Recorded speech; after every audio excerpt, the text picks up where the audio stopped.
Hello everyone, I Puneet Upadhyay, HOD of Mechanical Department, handling the subject Computer Integrated Manufacturing. In previous session, that is in session 5, we have studied the chapter regarding Computer Aided Manufacturing. In that chapter, we have studied what is a CAM, categories of a CAM, what is a group technology, part classification and coding system, then application of a group technology, then what is a cellular manufacturing, the machine cells, the flexible manufacturing system, components of a flexible manufacturing system, then computer aided process planning, then methods of computer aided process planning, then benefits of the computer aided process planning, then the most likely questions which are asked for the examination. So in this session we are studying the chapter called the robotics, that is in the session 6. So what will be covered in this chapter? So what is a robot? Elements of robotic system, importance of robot in industries, robot configuration, 6 degrees of freedom, programming the robot programming languages, end effectors, industrial robot applications, then most likely questions for the examinations. So now first let us begin with what is a robot. So as you know, the robot is nothing but it is a device that are programmed to move a part or to do a work within a tool. Robotics is a multidisciplinary engineering field dedicated to the development of autonomous devices including manipulators and mobile vehicles. So here the robot can be programmed to perform sequence of mechanical motions and it can repeat that motion sequence over and over until programmed to perform some other jobs. Next, elements of robotic systems. There are basically 11 elements which are related to the robotic system. First one is the mechanical platform, the hardware base. So here in this the wheel platform, the arm or other constructions which are capable of interacting with the environment. Next one are the sensors. Sensors are the parts that senses and detect objects or things like heat and light and convert the object information into symbols or in analog or digital form, and then the robot reacts according to the information provided. Next one is the motors. The motors are a variety types, okay, which provide the power to the robot, making them to move with various program motions. AC and DC motors can be used. Next one is the driving mechanisms. In this, the gears, the chain, the pulley, the belt, the gearboxes are used to transmit a rotational motion from one place to the another place. Next one is the power supply.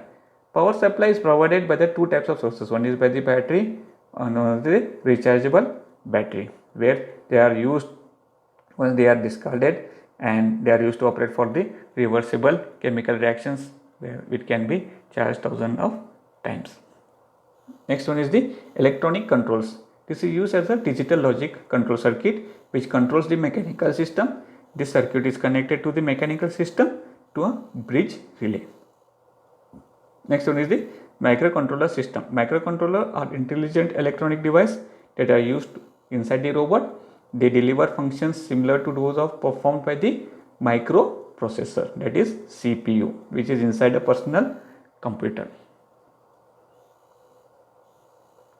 Next one is the languages.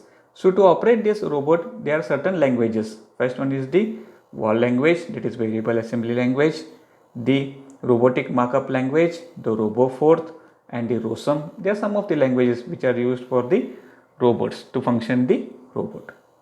Next one is the RC servos. They are nothing but the control part, okay, which are used for generating some of the linear motions. Pneumatics is related to the air. In this system, it is used for the actuating purpose. Last one is the driving high current loads from the logic controller. One of the most important tasks, that is common task, is the designing and building robots in the interfacing of the logic circuit to a high current load such as motors, solenoids. Okay, here the logic circuit, the source loads in the range of 1 to 20 milliamps. Next, importance of robot in industry. Why this robot is used in the industries? Robot can perform simple and repetitive work with a better quality. Robots can work in a hazardous environment, that is any type of environment. It is used to reduce the labor cost. it increases the productivity, it reduces the production time, and robots have better advantage like no fatigue, no rest, etc. Next, robot physical configurations. They are fixed basic configurations that are identified with most of the commercially available industrial robots. First one is Cartesian configuration, cylindrical configuration, polar configuration, joint arm configuration, SCARA, then delta configuration. We are going to study one by one. What is this Cartesian configuration? So here the figure relates to the Cartesian configuration. Okay, in this the robot which is constructed around this configuration consists of 3 orthogonal slides. Okay, this is one slide, second slide, then the third slide. Okay, these 3 slides are parallel to x, y and z axis of the Cartesian coordinate systems. Okay, the movement of the slides capable of moving the arm in any point, 3-dimensional rectangular space of the workspace provided.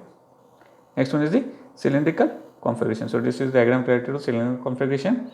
In this the robot body is in the vertical column. So this is the vertical column that swivels about the vertical axis.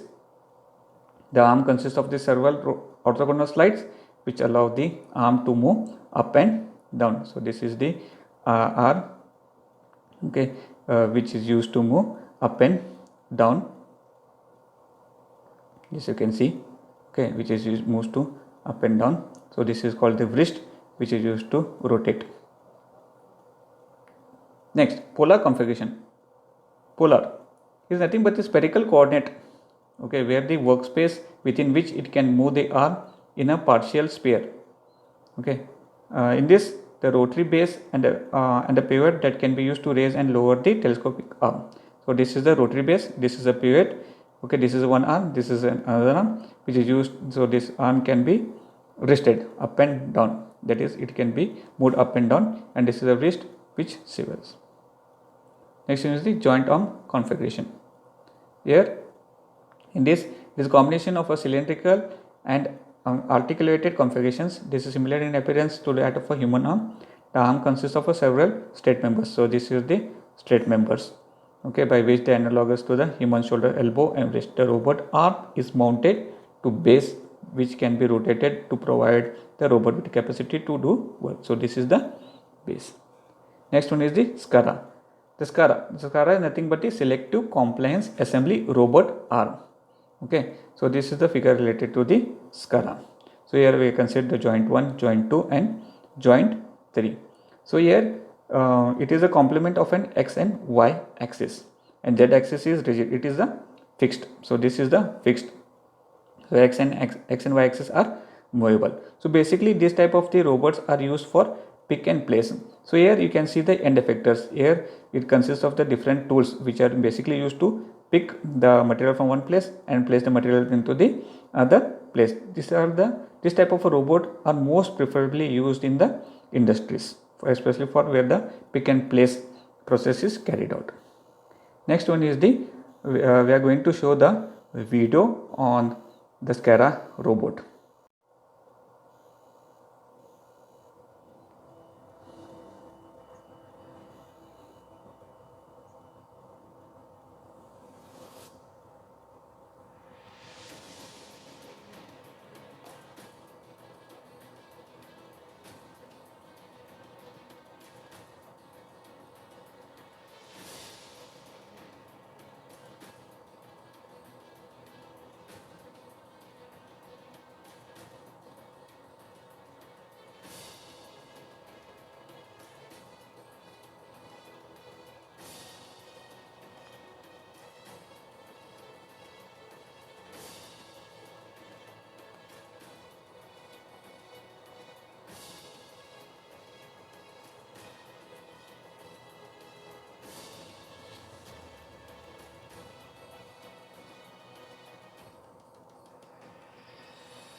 So you have seen the video related to the SCARA. Now next comes the delta configurations. So a delta configuration is nothing but it is a spider like robot. You can see the shape of the spider. Okay, what happens here in delta configuration? Okay, the robots are built up from the joint parallelograms connected to the common base. So here you can consider this is the common base. Okay, here where the different types of arms are connected. Okay, here the parallelogram move in a single AOT in a dome shaped work area, heavily used in the food, paramedical and electronic industries. This robot configuration is capable of delicate, precise movement. So here basically it is used for the delicate matters, especially in the electronic industries or the food processing industries, where delicate and precise movement is required. Next comes the 6 degrees of freedom. So here the figure relates the 6 degrees of freedom. Here we can see it can be divided into two types. That is the one is the arm movement, another one is the wrist movement. Okay, here so here what all you can see the base. Okay, the arm and body assembly. Then we can see the arm and body. Then we can see the radial traverse, then a vertical traverse, then the grippers we can see here. Okay, so here the arm and body motions. The arm and body motions are of three types. That is a vertical traverse. Okay, this is a vertical traverse, and this is the rotational traverse, and this is the radial traverse. So this entire part is related to the arm and body motions. So in vertical traverse, the vertical traverse moves up and down, the motion of the arm. Then the radial traverse moves to and fro, that is extraction and retraction. Then the rotational traverse, rotation about the vertical axis, that is right or the left swivel. So this part is nothing but the wrist motion. Here the wrist swivel, there is rotation of the wrist, that is the wrist, this is a wrist rotation. And the wrist bend, so wrist bend, it moves up and down. Okay, that is up this way and down. Okay, then wrist yaw, the wrist yaw is a right or left of the wrist swivel. This is the right side and this is the left side of the wrist. So this is regarding the 6 degrees of freedom. Next, this is the explanation. Arm and body motions. Here next continuations, that is the wrist motion. Next, programming the robot. So each and every robot for operation to takes place, there are certain set of programs, okay, which need to be followed. Okay, we can divide it into 4 categories. It is manual method, walkthrough method, lead-through method, then offline programming. We are going to study one by one. So what is this manual method? So in this method, it is not really a programmable in the conventional sense. Okay, sense of the word. It is more like setting up the machine rather than the programming. So in this, the procedure used for simpler robots and involves setting of mechanical stops, cams, switches or the relays. So it is related to the basically the manual method, but it is not really a programming. It is used for the conventional use. So this is the explanation for the manual method. Next comes the walkthrough method. So in this method, the programmer manually moves the robot arm and hand through the motion sequence of the work cycle. Next one, each movement is recorded into memory for subsequent playback during the production. The speed with which the movements are performed can usually be controlled independently. So the speed can be controlled independently. And here the programmer does not have to worry about the cycle during the walkthrough method. And the main concern is getting the sequence correct. So in this walkthrough method, the appropriate for the spray painting and arc welding. Next one, lead through method. The lead through method makes user to teach pendant to power drive the robot through its motion sequence. Then it teaches the pendant usually in the small handheld device with switches and dial to control the robot physical movement. Then each motion is recorded into memory for future playback. Then the lead through the method is very popular among the robot programming methods because of ease and convenience. Okay, so this is related to the lead through method. The last one is the offline programming. In the offline programming, the method involves the preparation of the robot program offline in a manner similar to that of NC power programming. In this offline programming, typically accomplished on the computer terminal. Then after program has been prepared, it is entered into the robot memory for use of during the cycle. Then the most advantage is that the robot programming in the production time of the robot is not lost, and delay in teaching the robot is a new task. So this is related to the offline programming. Next is the robot program languages. So to run this program, there are different languages. There are two types of languages where the robot has to be read out. So it is nothing but the non-computer controlled robots do not require the program language. So they are programmed by the walkthrough or let through methods. So some of the robots we do not require programs. They are programmed through the walk or let through methods. So the robot which requires the program, we need to develop a computer oriented robot programming language. They are the two languages, that is the WAL language and the MCL language. The WAL language is nothing but the Victor's assembly language. This language was developed for the Puma robot. So it is basically offline language in which programs defining the motion sequence can be developed through offline, but various point locations using the work cycle are defined by the let through. And WAL statements are divided in two categories: monitoring command and the programming instructions. The example for the monitoring commands are edit, execute, speed, etc. So this is the expression regarding the WAL language. Next comes the MCL language. The MCL stands for the machine control language developed by the Douglas.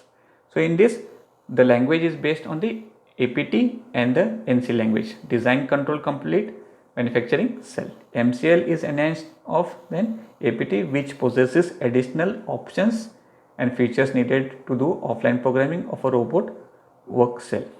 So in MCL also permits the use of defined macros like statement that would be convenient to use of a specialized applications. MCL program is needed to compile to produce C file. So this is nothing but the machine control languages which are developed by the Douglas. So this is regarding the MCL language. Next one is the end effectors. So what is this end effectors? End effectors is nothing but this terminology which is related to the robot, and it can be used as a device which is attached to the robot wrist to perform the specific task. This task may be in the handling, or it may be in the spot welding, or it may be in spray painting, or there are many great variety of the products. These end effectors are divided into two types, that is, one is the grippers, other one is the tools. So these two things we are going to study in detail. Now what is this grippers? Grippers are nothing but they are used to grasp and hold an object and place into the desired locations. Grippers can be classified as mechanical grippers, vacuum grippers, cup magnetic, then adhesive grippers, then hook grippers, then a scoop grippers. So this is the figure related to the grippers. Here we can see figure A and B. It is a robust wrist where it is attached to the wrist. Then the grippers, and it is a finger. It is this type of a gripper is used to hold the round work part, and this type of requires these are the pads which are used to hold the work part. So this is the dimensional that is the 3D part modeling of the gripper, how the gripper works, and this is attached to the wrist of the robot to perform the different operations depending upon the applications. Next one is the tools. What are the tools? The tools are required to manipulate and perform the operations on a work part. Here the tools act as the end effectors. The tools can be used for the spot welding, arc welding, spray painting with nozzles, and rotating spindles, drilling, grinding, or typical examples of the tools that are used in the end effectors. So this is the diagrams which are related to the tools. So you can see the different types of the tools where it is used. Next one is the industrial robot applications, where all these robots in which all industries it can be used. It is used in the material handling applications. So what is material handling applications? It involves the transfer of material from one part to the another part, and it can be used for the placement or deplacement of the machines, or loading or unloading. Next one is processing operations, where it requires to manipulate the specific process tools at end effectors. Next one is the assembly applications, involves the part handling manipulations of specific tools and other automatic task and operations. Then the inspection operations, where to inspect the finished work part. Then last one is the most likely questions for the examination. Totally there are the 6 questions where the student need to focus for preparations of the examinations. So thank you.